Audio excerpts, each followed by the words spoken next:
జిల్లాలో 35వ జాతీయ రహదారి భద్రతా మహోత్సవాలు ముగిశాయి. ఈ సందర్భంగా కలెక్టర్ కార్యాలయంలో శనివారం సాయంత్రం ముగింపు సమావేశం జరిగింది.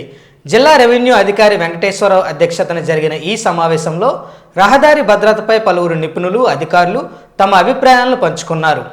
ఈ ఏడాది జిల్లాలో 889 రోడ్డు ప్రమాదాలు జరిగాయని, వాటిలో 285 మంది మరణించగా 1043 మంది గాయపడ్డారని అధికారులు తెలిపారు. అతివేగం, హెల్మెట్ ధరించకపోవడం వంటి కారణాల వల్లే ప్రమాదాలు ఎక్కువగా జరుగుతున్నాయని గుర్తించారు.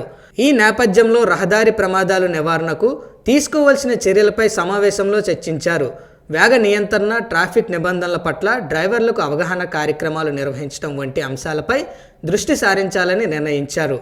ముఖ్యంగా యువతలో ట్రాఫిక్ సెన్స్ పెందుపర్చాల్సిన అవసరం ఉందని అభిప్రాయపడ్డారు. ఈ సందర్భంగా విద్యార్థులకు రహదారి భద్రతపై అవగాహన కల్పించేందుకు నిర్వహించిన పోటీల్లో విజేతలకు బహుమతులు అందజేశారు.